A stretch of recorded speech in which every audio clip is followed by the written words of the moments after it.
Terima kasih. Kalau kata tadi 2019 ikon pelajar anugerah pelajar cemerlang kan, penerima anugerah pelajar cemerlang 2019. Dan untuk maklum anda semua, pada tahun 2020 pula beliau menjadi ikon projek Ray-Ban Kuning KBS, Kementerian Belia dan Sukan. Okey, pada tahun 2020. Dan pada tahun 2021 pula ikon Belia Maran, berada di kawasan Maran lah. Okey. Dan anugerah khas Belia Mahir pada tahun 2022. Jadi dengan apa yang saya ceritakan ini, setiap tahun Saudara Izzat dilantik menjadi ikon-ikon tersebut. Betul? Okey. Jadi kadang-kadang kita merasakan yang diri kita yang merasakan diri cukup sempurna pun masih lagi belum mencapai apa yang Saudara Izzat pun capai sekarang ini. Saya selama hidup dah lebih kurang 33 tahun ni, saya pun masih lagi belum dilantik menjadi ikon. Begitu juga dengan sahabat-sahabat kita yang lain. Jangan gelak semua. Pernah dilantik menjadi ikon ke? Tak pernah. Even ikon kampung pun tak pernah lagi. Tapi Saudara Izzat dengan setiap tahun dilantik untuk menjadi ikon, mungkin boleh kongsikan sedikit lah kepada kita-kita semua macam mana untuk menjadi seperti Saudara Izzat, benda yang baik yang kita boleh ikut. Okay, baik. Saya berpegang dengan satu kata-kata improve and develop, memperbaiki dan membangun. Saya kalau boleh setiap hari mesti ada satu benda pencapaian yang saya nak. Saya akan buat, okey, contohnya daripada subuh sampai asar tu dah stop. Saya buat preparation untuk hari esok. Apa yang saya nak buat untuk hari esok? Apa yang saya nak capai walaupun kecil pada hari esok? Jadi macam itulah, setiap tahun saya nak ada satu pencapaian yang boleh membanggakan mayat saya. Impian saya, matlamat saya, orang kata benda yang paling saya nak tengok mak ayah saya tersenyum. Itu je. Cukuplah kalau saya tak dapat membahagiakan orang lain ke orang keluarga, saudara mara saya, cukuplah dengan senyuman mak ayah saya. Itu yang paling saya nak. Sebelum saya ataupun mereka pergi, saya nak tengok senyuman dia setiap tahun. Setiap tahun saya nak sangat tengok dia. Saya nak dia cium dahi saya nak dia peluk saya. Itu yang setiap tahun saya azam dalam diri saya. Jadi insyaAllah. Jadi itulah dia tanamkan azam, tanamkan niat untuk memastikan setiap tahun mak ayah dapat peluk Izzat, menyayangi Izzat dengan pencapaian yang Izzat capai lah. Itu yang Mak Izzat masukkan. Betul Okey, kalau kita ingat balik tadi, Izzat bercerita tentang proses pembikinan buku peluang kedua ini lebih kurang 1 tahun 1 tahun 3 bulan. Dalam tempoh 1 tahun 3 bulan tu bukan satu tempoh yang pendek ataupun panjang. Tapi dalam tempoh tersebut, Izzat ada cerita kata ada masa Izzat give up, ada rasa down untuk menghasilkan buku tersebut. Jadi adakah bila perasaan itu timbul, siapakah yang memberikan inspirasi kepada Izzat untuk terus menghasilkan buku ini? Okay, baik. Sebelum saya minat menulis, saya minat membaca. Saya memang kalau dulu tak pernah suka membaca ni, tapi bila kita membaca dalam masa yang sama, kadang-kadang ilmu tu masuk tau. Walaupun kita baca macam lebih kurang, dia akan lekat dalam jiwa kita. Jadi saya minat salah satu bukunya, Dr. Iskandar Al-Hajj. Dia cakap dalam buku Nak ke Tak Nak, satu kata-kata dia, kalau kita akan dapat capai segalanya apabila kita set minda kita, set hati kita, set badan kita untuk capai benda tersebut. Jadi buku yang kedua saya minat buku Saiful Nam. Saiful Nam ni antara dalam bidang fotografi lah, dalam bidang gambar lah. Saya minat buku dia. Jadi saya pasang impian. Saya baca buku Dr. Iskandar tu, saya pasang impian macam mana suatu hari nanti saya nak jadi macam dia. Saya nak jadi penulis macam dia, saya nak ada buku macam dia. Saya pasang, saya cari cara. Mula saya tulis dengan buku. Saya ada buku, 2 buku yang tulisan saya sendiri. Tulisan di mana 2 tahun saya di negeri ni, setiap hari saya tulis apa yang saya buat, apa yang saya belajar, biodata saya, impian saya, matlamat saya tulis dalam buku tu. Buku tu tebal sangat. 2 tahun kalau tak cukup kertas, saya tambah kertas lagi. Saya simpan, saya bawa balik. Saya minta dengan pihak penjara nak bawa balik. Mula tak dilepaskan. Memang tak boleh bawa keluar barang-barang yang dalam penjara ni. Tak boleh. Tapi saya merayu sangat supaya buku ni dapat bawa balik. Jadi lepas tu saya sambung belajar. Dalam masa tempoh sambung belajar tu lah pihak Karang Craft Karya Bestari yang datang untuk flower saya buat buku. Ini satu peluang. Dulu saya waktu dari negeri saya hanya menulis guna tangan. Tiba-tiba Allah hantar, Allah bagi nikmat lagi, Allah bagi rezeki lagi. Setiap hari Allah bagi nikmat. Kan betul tak? Kita jangan pernah lupa Tuhan lah. Sebab apa? Sebab setiap hari kita hidup, kita dapat duduk, kita dapat berjalan ni pun satu nikmat untuk kita. Jadi Allah hantar 2 orang waktu ni datang ke office. Waktu saya belajar tu pun saya fellow NGO. Fellow NGO ni saya bantu belia yang tamat persekolahan, saya bantu bekas juvana, saya bantu bekas banduan yang mana nak cari pekerjaan. Saya kebanyakannya hantar di Westport, Pelabuhan Kelang, Pelabuhan Tanjung Pelepas, banyak di pelabuhan lah. Saya bantu 3,000 bekas banduan untuk bekerja. Okey, dalam masa tu dapat satu flower ni, dapat orang flower. Jadi jenis saya akan rebut peluang. Saya takkan sia-siakan peluang. Bila kita dapat peluang tu, kalau kita lepaskan peluang, takkan dapat peluang yang sama. Kita takkan dapat peluang yang sama. Jadi satu peluang ni saya terus accept. Saya bincang, saya accept. Saya accept, saya buatlah. Jadi inilah hasil daripada setahun 3 bulan, daripada inspirasi saya tu Dr. Iskandar Al-Hajj. Memang saya minat sangat. Sebab saya 3 buku yang saya baca buku dia. Tapi yang salah satu yang paling kuat dalam ingatan saya, Nak ke Tak Nak. Buku dia warna kuning. Kalau saya tak simpan dah buku tu kat dalam legeni waktu tu. Dr. Iskandar Al-Hajj menjadi inspirasi untuk saya lah. Okey, baik. Itu antara inspirasi Saudara Izzat. Jadi kalau ada di kalangan para penonton kita yang berada di auditorium ni yang berminat untuk jadi penulis, kakak kita berminat ke jadi penulis? Tak minat. Sebab kadang-kadang mereka nak membaca pun liat. Kan, apatah lagi nak menulis. Betul? Dia angguk je. Okey. Jadi untuk menjadi seorang penulis ni bukannya satu kerja yang mudah, Izzat. Dia memerlukan kekuatan mental, fizikal dan juga perlu ada rujukan-rujukan yang tertentu untuk membantu kita dalam tempoh kita menghasilkan buku-buku tersebut. Okey, Izzat. Jadi peluang kedua ini buku Izzat yang pertama. Okey, jadi mungkin ada cadangan untuk menghasilkan peluang ketiga, peluang keempat atau buku-buku yang bertajuk lain ke? Apa cadangan? InsyaAllah memang saya akan teruskan dengan menulis lah. Sebab macam saya kata, saya nak jadi lilin yang menerangi dunia. Lilin yang menerangi kegelapan. Saya nak jadi orang yang sentiasa yang memberi manfaat kepada orang lain. Sebab tanpa kita sedar, mungkin dengan hasil penulisan kita dapat menyumbang pahala pada kita. Mana tahu nanti kita dah tak ada nanti, orang akan ingat, dulu dalam buku Izzat ada tulis sini jangan buat jahat kan. Dalam kita tak tahu, kita dapat pahala percuma, betul tak?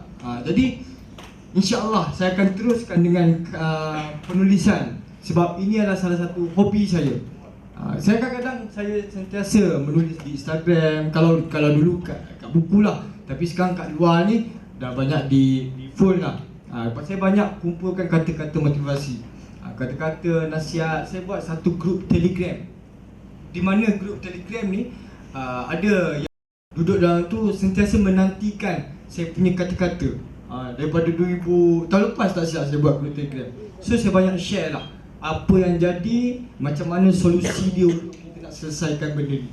Jadi itulah sebab grup Telegram Mungkin boleh kongsikan apa grup Telegram, mungkin ada kakak kita nak join ke Telegram tu. Grup Telegram tulis je peluang kedua. Peluang kedua. Maknanya dia open lah untuk sesiapa. Okey, baik. Jadi kalau ada yang boleh membawa handphone sekarang ni, boleh join grup Telegram peluang kedua untuk mendapatkan kata-kata hikmah Saudara Izzat daripada Saudara Izzat sendiri. Okey Izzat, kita lain topik sikit Izzat sebab saya ingin sangat nak tanya sebenarnya ni bila berjumpa dengan Izzat ni.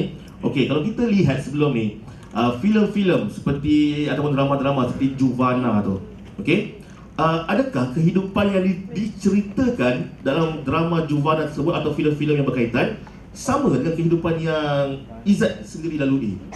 Okey, baik. Saya cerita the true story. Apa yang kita tengok di TV tak sama dengan realiti. Kalau di TV kita tengok ada katil, ada tilam, ada kemudahan, boleh riadah. Tapi kami di Hendrik ni hanya beralaskan blanket. Tidur pun atas simen selama 3 tahun.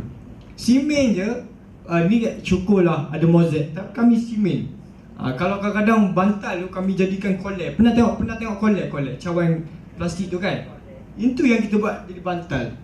Tak ada kipas ni tak ada. Kadang-kadang panas ambil penutup drawer kipas. Ambil kipas. Jadi kalau membuli ni, saya rasa dah menjadi satu tradisi di sekolah negeri. Memang pasti ada membuli ni. Jadi peliknya, sakitnya hidup ni apabila dibuli lah. Buli hampir setahun lah. Setahun kena buli memang. Ini saya cerita memang orang kata untuk kesedaran supaya kita ada timbul rasa takutnya nak buat jahat masuk negeri. Cara membuli kat sana target tempat mati. Ini saya buat live pun tak apa sebab ini saya dah cerita semua dah. Ke mana institusi saya pergi, saya cerita. Dia orang target tempat mati. Tumbuk di tengkuk, leher. Leher ni kena tumbuk. Waktu tu saya minta sangat dengan Tuhan, ya Allah tariklah nyawa aku waktu kena buli. Ya Allah tariklah nyawa aku bila contohnya kalau saya mati dia orang kenalah macam tu. Tumbuk di leher ni. Kalau kita dengar kat luar ni mati kan. Tapi kat dalam ni lah tempat pertama. First dia orang target dekat sini. Yang kedua di ulu hati kita ni. Di antara kita punya rusuk ni ada tempat yang lembut. Tempat lembut tu bukan dia orang tumbuk.